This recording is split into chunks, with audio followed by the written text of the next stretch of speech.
Morning. আজকে আবার একটা নতুন ব্লগে তোমাদেরকে আবার স্বাগত জানিয়ে আজকে দিনটা শুরু করছি। আজকে সকাল থেকে ভীষণ বৃষ্টি হচ্ছে, কলকাতার বিভিন্ন জায়গায় জল জমে গেছে শুনলাম। কত মানুষের কত অসুবিধা হচ্ছে, তাদেরকে রোজ বেরোতেই হয়। আমরা তো অনেক লাকি যে আমরা রোজ বেরোতে হয় না, কিন্তু যাদেরকে রোজ বেরোতে হয় তাদের জন্য তো সত্যিই খুব কষ্টকর। অনেকের বাড়ির সামনে জল জমে গেছে, মানে ট্যাক্সি রিক্সাও পাবে না, বা হেঁটে যেতে হয় খানিকটা, সেখানে ট্রেনের জল এই জল করে বেরিয়ে আবার সারাদিন সেই অবস্থায় থাকতে হয়। সত্যিই খুব কষ্টকর। কিন্তু কাল রাত থেকে অসম্ভব বৃষ্টি হচ্ছে, এক নাগাড়ে বৃষ্টি হয়ে যাচ্ছে। তাই আজকে ছেলেটাকে স্কুলেও পাঠাইনি, কারণ ওর এক্সাম চলছে, কালকে এক্সাম আছে, পরের বুধবারে এক্সাম আছে, সেই জন্য। তো চলো আজকের ব্লগটা শুরু করি। সকলকে বলবো সাবধানে থেকো, যেখানেই জল জমবে সেখানে ইলেকট্রিক তার, ইলেকট্রিক পোল খেয়াল রেখে তবেই জলে নেমো। এরকম ধরনের দুর্ঘটনা হয়, ম্যান হোল খোলা থাকে কলকাতায় অনেক জায়গায়, সেই জন্য বাচ্চা কাচ্চাকে খুবই সাবধান এবং নিজেরাও খুব সাবধান। পা দেওয়ার আগে অ্যাটলিস্ট একটা পাকে আগে একটু দিয়ে দিয়ে, বিশেষ করে যেখানে জল জমে আছে সেখানটা দিয়ে দিয়ে তবে হেঁটো, যেন কোনো বিপদে কেউ না পড়ো। ড্রেন খেয়াল রেখো আর রাস্তাঘাটে সাবধানে থেকো। এখন অসুখ বিসুখ হতে পারে, সেই জন্য বাড়ি এসেই আগে ডেটল জলের ভালো করে সাবান দিয়ে লিউকওয়ার্ম ওয়াটারে স্নান করে নেবে সবাই। আর বৃষ্টিতে ভিজলে তো অবশ্যই মাথায় জল দিয়ে সবাই স্নান করে নেবে। আর তারপরে যেটা আছে সেটা হচ্ছে, এখন এভরিডে একটু কাড়া খাওয়া যদি খেতে পারো খুব ভালো হয়, যেরকম তুলসী পাতা, তেজপাতা, গোলমরিচ, আদা, একটু চা পাতা দিয়ে ফুটিয়ে, ভালো করে ফুটিয়ে, এলাচ, লবঙ্গ এগুলো দিয়ে ফুটিয়ে, তারপরে কাঁচা হলুদ এগুলো দিয়ে ফুটিয়ে, তারপরে ওটাকে একটু ঠান্ডা করে একটা লেবুর রস মিশিয়ে হালকা হালকা উষ্ণ অবস্থায় খেলে এই সময় ঠান্ডা লাগার চান্সটা খুব কম থাকে, যেটা আমি আমার বাড়ির সবাইকে দিয়ে থাকি এই সময়টা স্পেশালি। কারণ অর্ণবের একটা ঠান্ডা লাগার চান্স আছে, ওকে আমি এই সময়টা এইরকম কাড়া দিই যাতে ঠান্ডাটা না লাগে। আর কি বলবো, সবাই সাবধানে থেকো, কারণ একাধারে গরম, একাধারে বৃষ্টির জলে ভেজা, তারপরে এসিতে থাকা, সব মিলিয়ে একদমই সময়টা ভালো নয়। আর পোকামাকড় থেকে সাবধানে থেকো। ব্যাস এইটুকুনি বলেই আজকের ব্লগটা শুরু করছি। সকালের ব্রেকফাস্টে আছে সিম্পল একদম ম্যাঙ্গো ওটস স্মুদি, বেশি কিছু দিয়ে বানাইনি। ম্যাঙ্গো, ওটস আর একটু ভাজা মশলা, একটু বিটনুন আর জল দিয়ে আজকের সকালের ব্রেকফাস্ট ম্যাঙ্গো ওটস স্মুদি। আজকে দুপুরে বানাবো ঢ্যাঁড়স আর পেঁয়াজ দিয়ে তরকারি। এটা ওয়েট লস তরকারি, কারণ আমি তো ওয়েট লস করবো, 30 ডেজ চ্যালেঞ্জ নিয়েছি ওয়েট লসে। তো সেই জন্য সেগুলো তোমাদের সাথে শেয়ার করব আমি সারাদিনের মিলটা শর্টসে। আর ওয়েট লসের জন্য আমি যা বানাচ্ছি সেটাও তোমাদের দেখাবো। কড়াইটা ভালো করে গরম করে নিয়েছি, এবার এর মধ্যে আমি 1 চা চামচ তেল দিলাম। 1 চা চামচ তেল দিলাম। তেল দিয়ে তেলটা ভালো করে কড়াইতে মাখিয়ে নেব।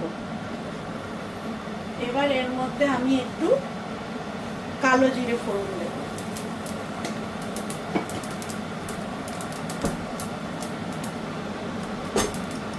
কালো জিরে ফোড়ন দিয়ে, ফোড়নের গন্ধ বেরিয়ে গেছে, আমি পেঁয়াজ আর ঢ্যাঁড়সটা একসাথে ঢেলে দিলাম। ঢেলে দিয়ে হালকা একটু নেড়ে নিচ্ছি, নিয়ে আমি গ্যাসটাকে একদম স্লো করে দিলাম। যেহেতু তেল কম আছে, এটা একটু স্লো করেই রান্না করতে হবে। এবার এর মধ্যে আমি পরিমাণ মতো হিমালয়ান পিঙ্ক সল্ট মিশিয়ে দিলাম, আর হলুদ দিয়ে দিলাম অল্প, একটু রেড চিলি পাউডার দিয়ে দিলাম অল্প, দিয়ে এবার এটাকে ভালো করে মিশিয়ে নেব।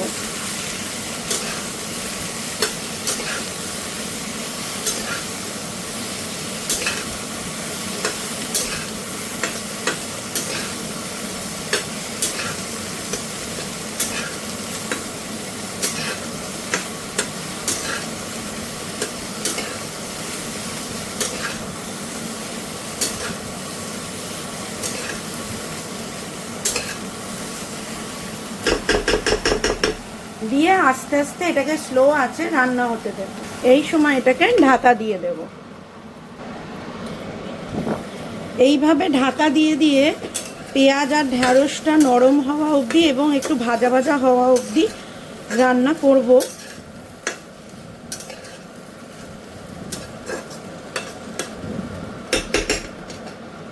পেঁয়াজ আর ঢ্যাঁড়সটা অনেকটা ভাজা ভাজা হয়ে গেছে।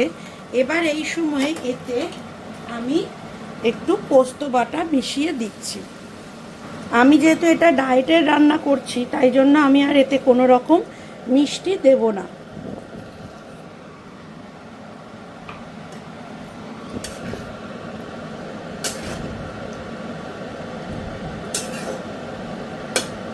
এবার এই পোস্ত বাটাটা মিশিয়ে আমি আবার এটাকে ঢেকে দেব, যাতে ঢ্যাঁড়সটা সেদ্ধ হয়ে যায়। আর মিডিয়াম টু স্লো আছে এটাকে রান্না করব শুকনো হওয়া অবধি। এবার দেখে নিই কতটা হলো। ব্যাস হয়ে গেছে আমার ওয়েট লস ঢ্যাঁড়স পেঁয়াজের তরকারি। এবার এটাই যেটা করব, আমি জাস্ট কয়েক ফোঁটা সর্ষের তেল ছড়িয়ে দেব। তাতে কি হবে, গন্ধটা খুব ভালো হবে। এইভাবে বানিয়ে খেয়ে দেখবেন, কোনো অংশে মনে হবে না যে আপনি 1 চামচ তেলের তরকারি খাচ্ছেন। তৈরি হয়ে গেল আমার ওয়েট লস ঢ্যাঁড়সের তরকারি। আর বানাবো একটা মাছ ভাজা, 1 পিস ইলিশ মাছ ভাজা করব। যদিও আমি জানি না ওয়েট লসে ইলিশ মাছ চলে কিনা, কিন্তু যেহেতু ইলিশ মাছটাই আছে তাই ওই মাছটাই শুধু ভাজা করব। ইলিশ মাছ ভাজা করছি। আমার ছেলে ইলিশ মাছ ভাজা আর ওই তেল দিয়েই ভাত খেতে ভালোবাসে। ওর জন্য ভাত, ইলিশ মাছ ভাজা, তেল, আর আমার জন্য একটা মাছ ভাজা নিয়ে নেব। নিয়ে ওই রুটি দিয়ে, ঢ্যাঁড়সের তরকারি দিয়ে আর মাছ ভাজা দিয়ে খেয়ে নেবো আজকে। যদিও ইলিশ মাছ দিয়ে ভাত খেতেই ইচ্ছে করে, কিন্তু 30 ডেজ ওয়েট লস যখন চ্যালেঞ্জে এসেছি তখন ওটাকে ঠিকঠাক মেনটেন করবো। কিন্তু ইলিশ মাছের লোকটা ছাড়তে পারলাম না, তাই মাছটা খেয়ে নিচ্ছি। অর্ণব তাড়াতাড়ি অফিস থেকে আসবে, তাই ও এসে বলেছিল যে ভাত আমি খাবো না, যেহেতু বিকেল হয়ে যাবে। আজকে বর্ষার দিনে ভাত খেতে ইচ্ছা করছে না। আর এমনিও আমাদের আজকে মেনুতে রাতে রুটিই আছে, রুটি ছোলা, হয়তো তার সাথে পালক পনির আবার ইচ্ছা হতে পারে। যেহেতু অর্ণব বলছিল পালক পনির অনেক দিন হয়নি, হবে।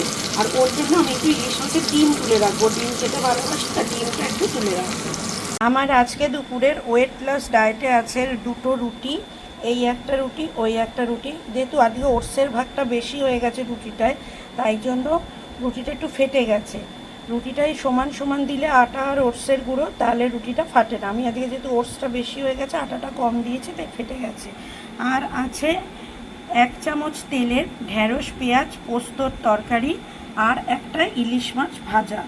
যদিও ইলিশ মাছের থেকে ছোট মাছ ভাজা বা রুই মাছ, কাতলা মাছ ভাজা বেটার, কিন্তু যেহেতু ইলিশ মাছ এসছে লোভ সামলাতে পারলাম না, তাই একটা নিয়েই নিলাম। এইটাই আমার আজকে দুপুরের লাঞ্চ। তো আমি চলে এসেছি আজকে রাতের ডিনার বানাতে। আজকে আমাদের মেনু অনুযায়ী ছোলা আর রুটি। তো কাবুলি ছোলা ভিজিয়ে রেখেছিলাম, সেগুলো দিয়ে দিলাম প্রেশার কুকারে। এবার 2-3টে স্টিম দিয়ে নেব। তার আগে আমি এর মধ্যে একটু মিশিয়ে দেব হচ্ছে এই যে হলুদ,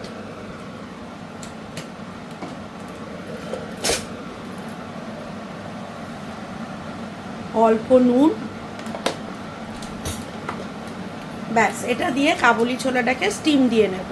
প্রেশার কুকারে 2টো স্টিম দিয়ে নেব প্রথমে।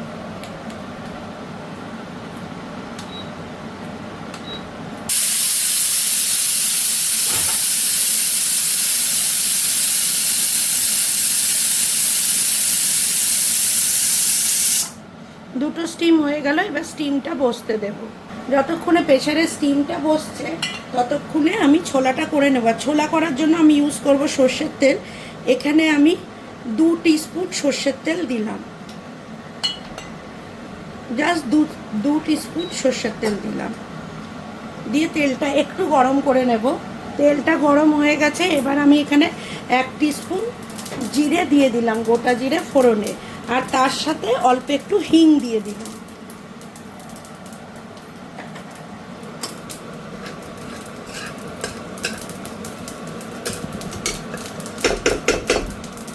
ফোড়নের গন্ধ বেরিয়ে গেছে।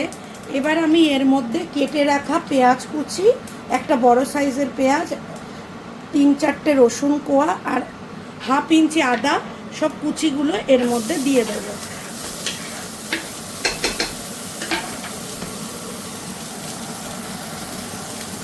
দিয়ে এবার আমি এগুলোকে আস্তে আস্তে সিম আছে, মানে মিডিয়াম টু স্লো আছে, ভাজা ভাজা করব।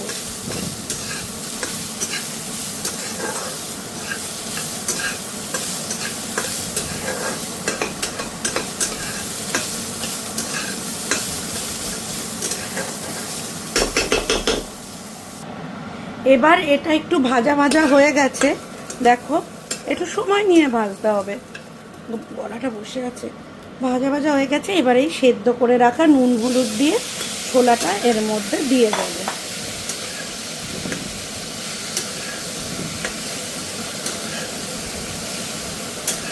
দিয়ে এর মধ্যে আরও একটু হলুদ দেব।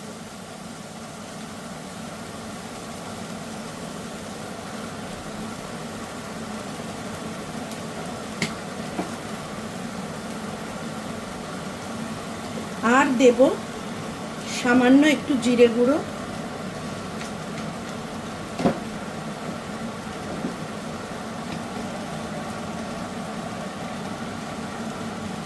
একটু লঙ্কা গুঁড়ো,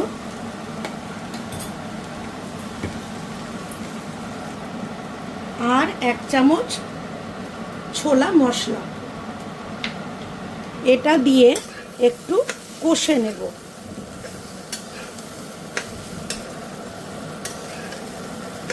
মানে মশলাটার একটু কাঁচা গন্ধটা যাবে আর ছোলার সাথে একটু ফ্রাই হবে, সেই অবস্থায় কষে নেব। এখন কিন্তু কোনো রকম আর তেল টেল কিছু দেব না।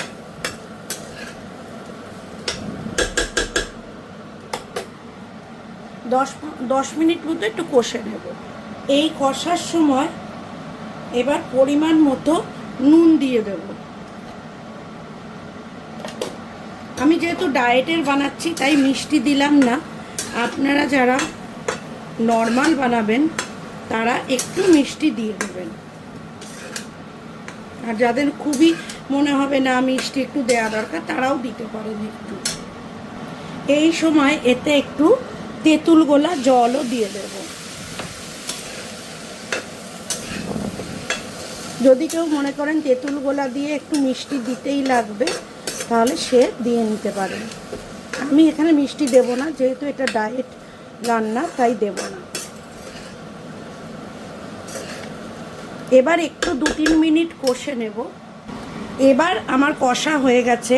এবার আমি করব কি, এটাকে আবার প্রেসার কুকারে দিয়ে দেব। যেহেতু আমি 2টো স্টিম দিয়েছিলাম, তাই আমি আর একটা স্টিম দেওয়ার জন্য প্রেসার কুকারে দিয়ে দেব।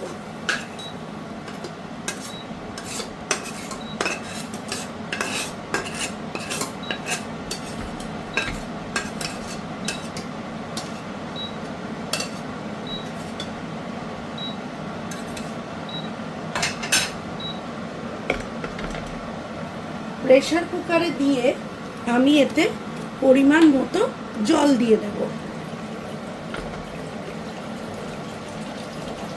যতটা ঝোল চান ততটাই জল দেবেন।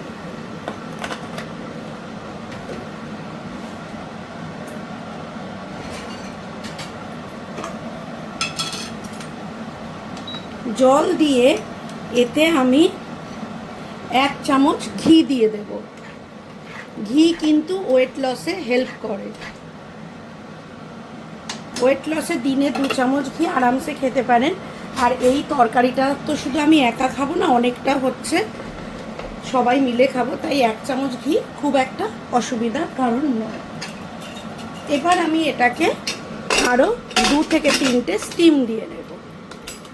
ব্যাস হয়ে গেল আমার ছোলা, ওয়েট লস ডায়েট ছোলা।